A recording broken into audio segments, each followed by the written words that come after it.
Okay, just backflush this filter. This is a MSR.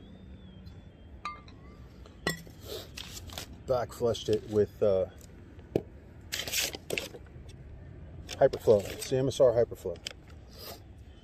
And I backflushed it with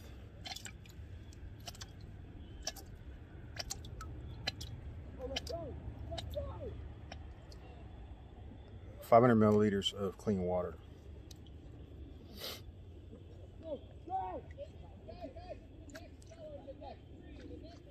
And the way it works is, this is typically the inlet, and so flow through the system, normal flow through the system, the valves will be pointing this way.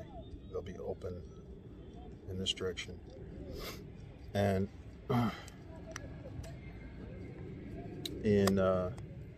this is it. There's a valve in here and a valve here. So in normal flow, you'll have the valves pointed in this direction. In backflush, you flip them around. So you got to unthread this, right? There's your valve there. That's in backflush position, right? If the lips are pointed out here, that's backflush position. And then if you unthread this, right, then you can take this piece, turn it around. So now it's pointed that way. It's in normal operating position. Forward flow. Same thing with this one. All right, the lips are pointed that way, so we got to turn them around so it's forward flow.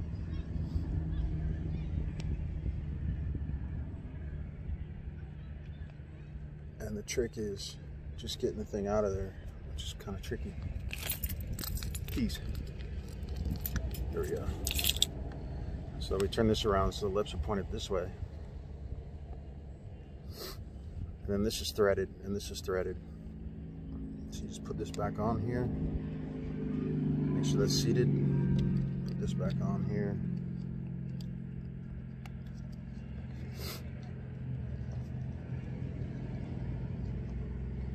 And then twist it closed.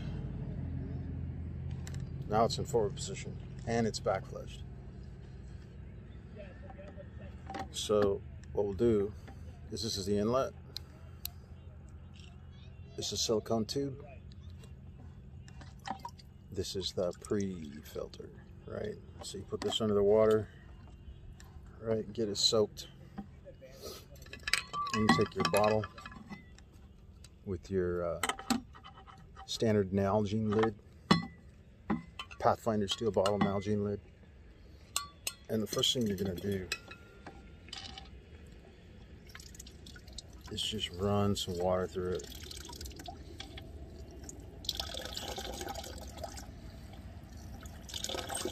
Just cycle some water through it to get moving.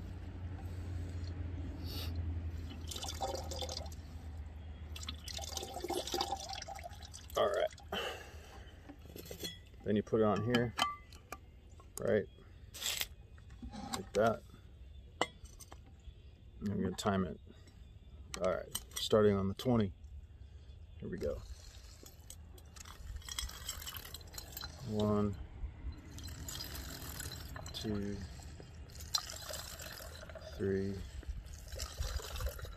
4, 5, 6, 7, 8, 9, 10, 11, 12, 13, 14, 15, 16, 17, 18, 19. Okay, that's exactly a minute. Let's see how much we got.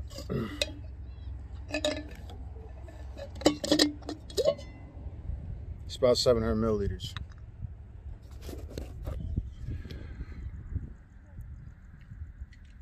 Yeah, about 700. So in 1 minute after back flushing, we're able to get 700 milliliters. So in a minute and a half, you got a full liter, right? Okay. So this is the Grayl.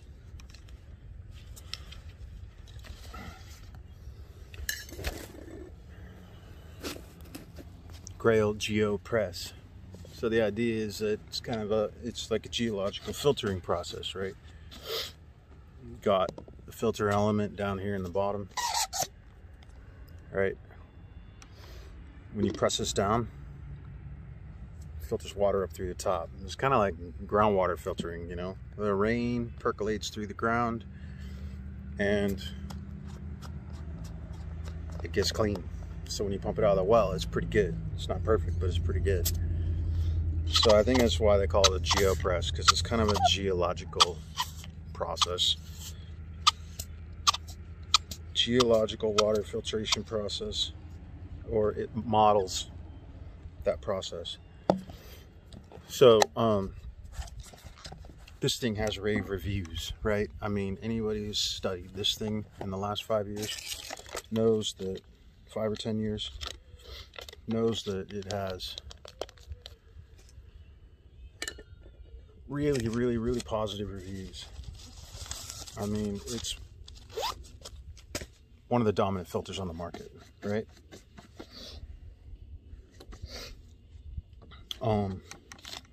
So I got it on the basis of some pretty good advertising hype. I was like, whoa, gotta get that, man. That's a miracle, you know? And the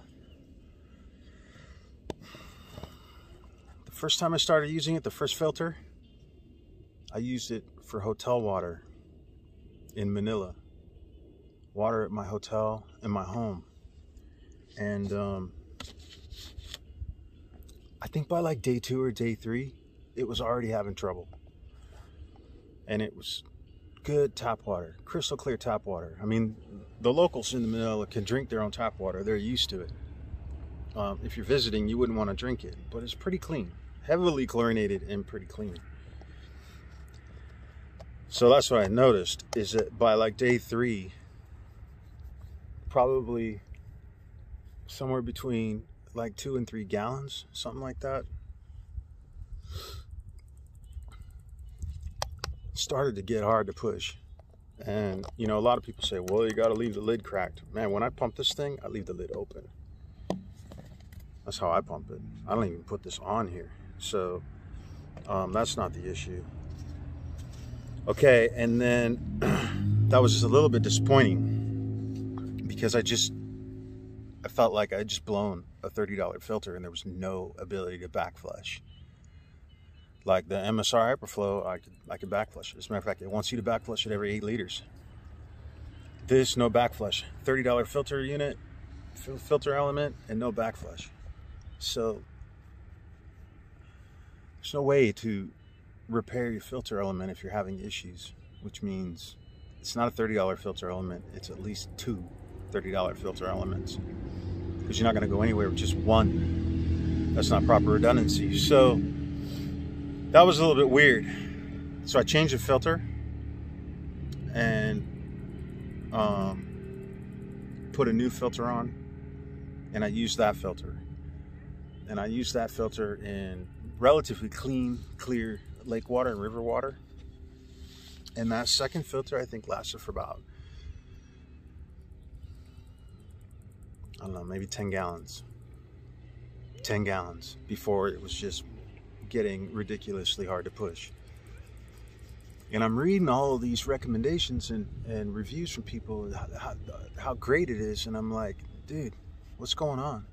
You know, I'm missing something here. There's not much to miss with this. It's pretty straightforward. So this was marketed to be a great freaking filter, but what you don't find out until you actually use it in the backcountry or use it on a trek is that this filter, although it's really high quality, like it's capable of removing a lot of stuff from the water, very, very efficient at removing contaminants. It's not efficient with turbid water. As a matter of fact, if you put pour water in here, it won't work at all. If you put like just a little turbid water in here, then it'll struggle. And if you pump several gallons of lightly turbid water through here, it will jack up your filter. So that's kind of interesting. And it's a little bit of a disappointment because in the marketing material, yeah, they mentioned that, you know, you should probably pre-filter or let your turbid water settle. That's true. But here's the thing. A lot of my other backpacking filters, they don't have nearly as much difficulty with turbidity. And I think that that's a huge point that needs to be made by anybody who wants to carry this extra weight and this extra size, extra volume of a filter. This is a big filter, and it's one of the heavier filters too. Because if you're going to carry this is what I would have preferred that Grayl would have done from the beginning, is that they would have had a trekker model, not just an international traveler type filter where you're just filtering tap water, which didn't work very well for me. But they have a trekker model, and they give you something like this, which is simply a tightly woven sediment filtration bag. Because this doesn't work without a pre-filter. Notice a lot of your other pumps are already going to come with one installed, right? You would think that it would be kind of a sweet idea to have some sort of washable pre-filter on this, you know, some sort of cloth or something that you can slide on there, so that when you're working it, it's already pre-filtering that junk. That would make sense. And then you could slide that cloth off, because it's the outside, right? It's the outside. You just slide that cloth off, go wash it in the river to get all the sediment on, and then slide it back in, and you're good to go. That'd be good. So I'm a little bit disappointing, because everybody, all the people that I admire, all the knowledgeable people, you know, lots and lots of people, they're singing praise for this thing. They're singing a lot of praise for it. And it's only like at the end of the conversation or at some other date where they go, oh, by the way, don't forget to pre-filter. Dude, very freaking important. So what we're going to do is we're going to pre-filter some water and put it in here and see, you know, what I can get out of it and how easy. This filter element, I think it's been used for maybe like, I don't know, 3 or 4 gallons. I've taken it out on the lakes during the days. You know, I'll make 1, 2, 3 liters a day, and I've been using it, I don't know. I've used it probably for 4 or 5 outings or something. So I'm not putting a lot of water through this. Certainly not a 65-gallon volume. And I typically, so far, this is like the 3rd filter I have on here.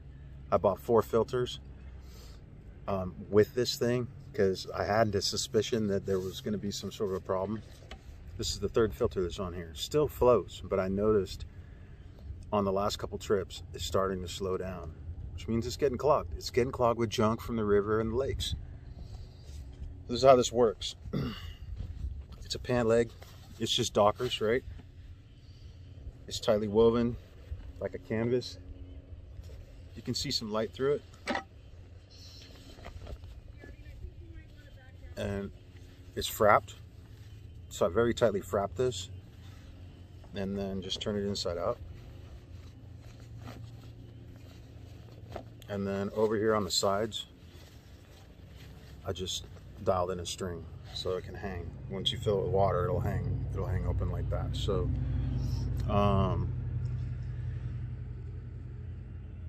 a number of very knowledgeable outdoors people are gonna just whip this out right away and say, hey, look, check this out. Hey, look, check this out. These are married. In my opinion, they're married. Unless you're gonna be filtering like international hotel water, you know, or tap water from your travels.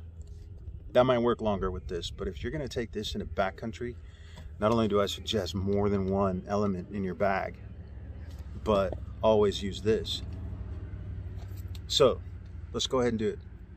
I'm going to get it set up, then we'll show you what's going on.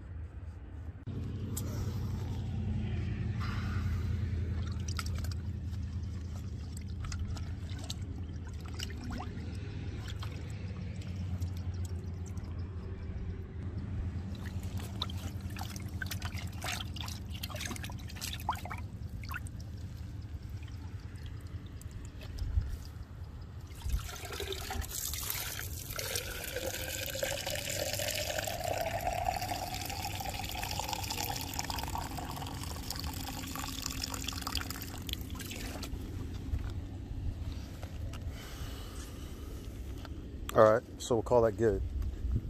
Filter the water through relatively tight weave.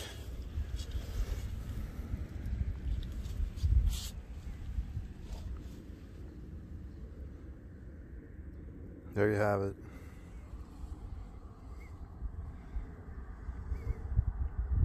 It's pretty clean. Pretty darn clean.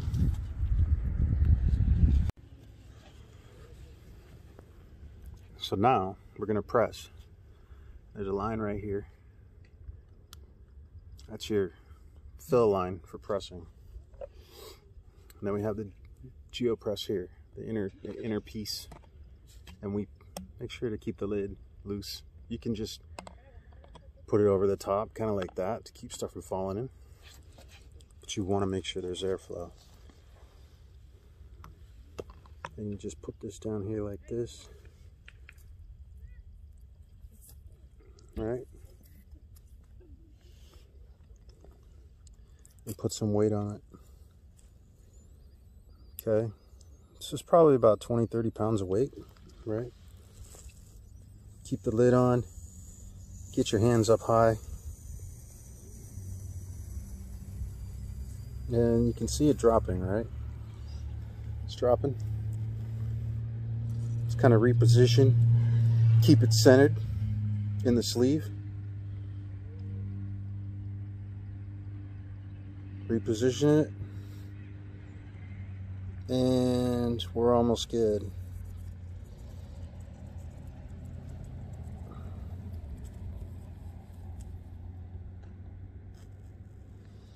Cool. So, a little bit, teeny tiny bit of strain on the arms. Not too bad. And we have our water, and it looks really good. It just looks really, really good, especially with the sunlight shining through it. Okay, and let's see how much we got here.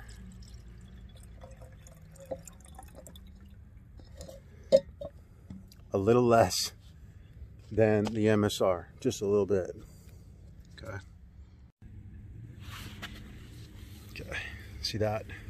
The MSR was about about an inch higher, about 700. This is like looking like 600. It's all right.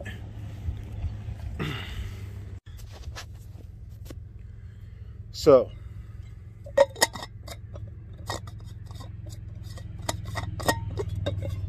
both filters have worked. I've owned both filters for a long time. That MSR Hyperflow, I've had that for like 10 years. Never replace the filter element. I just backflush it like before I go on my trip.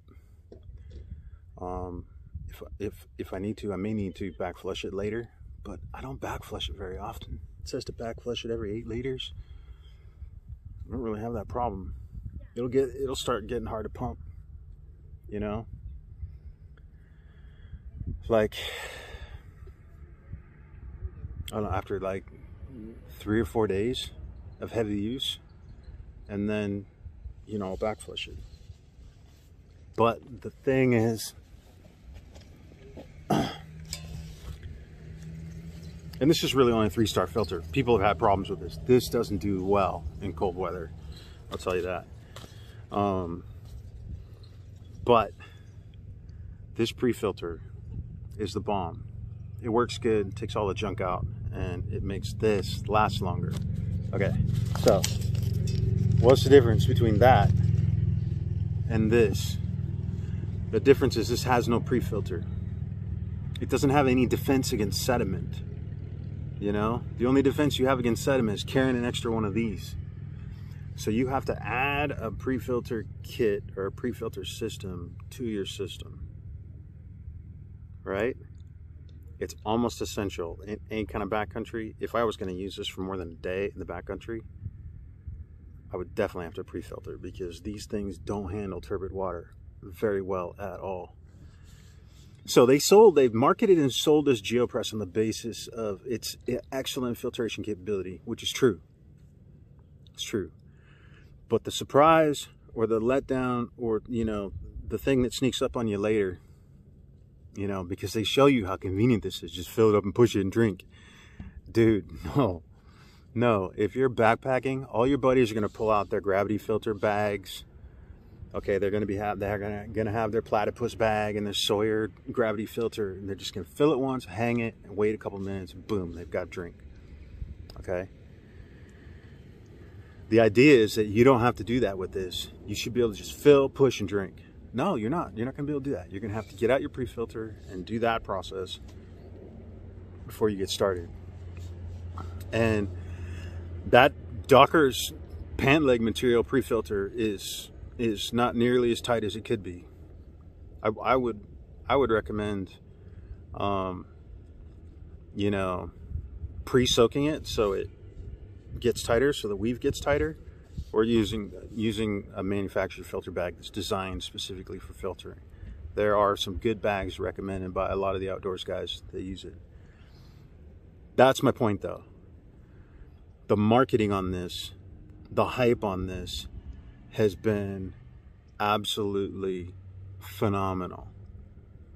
But it's not until you actually start getting information from experienced outdoors people that you find out that pretty much everybody who's using this in rivers and lakes, etc., is using that pre-filter cloth. And that changes the facts about this filter. Changes the facts. So, yeah, do I like it? Yeah. Do I give it a raving review? No, because it's heavy, it's bulky. I don't have confidence that these cartridges are going to last me 65 liters or 65 gallons. No way. I always have extra cartridges. I got 2 extra cartridges in my truck right now. I like it because I can just grab it and go, and if I need to drink a couple liters during a fishing trip or whatever, boom, boom. Or if I'm traveling, international traveling, I'm staying in a hotel, boom, boom, no problem. But if you're trying to harvest water for like a week-long or 2-week-long trek up in the mountains in glacial rivers, or in rivers with tannins, or, you know, murky rivers or lakes or green ponds or whatever, you're gonna have massive problems right away with this. And you can go find the conversations from real backpacking professionals who found, like on day 2, you know, or day 3, this was not working. And everybody's standing around, dude, I'm telling you, everybody's got their platypus gravity drainage systems, or their, you know, Sawyers, or their whatever, or their pump filters, their ceramic pump filters, or their hollow fiber filters, or whatever. They've all got that stuff, and they're all jamming away, making their water. And you pull out this fancy contraption, and it's clogged already. Dude, everybody's going to be like, what's going on, man? They're all going to be standing around going, Dude, you know what it's like to be the guy that doesn't have a proper filter solution when everybody else is sitting back drinking their cold freaking stream water?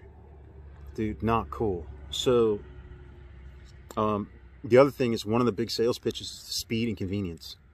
It's not speedy and convenient if I've got to freaking whip out my freaking pre-filter bag on a relatively clean stream, when other filters can handle that just fine.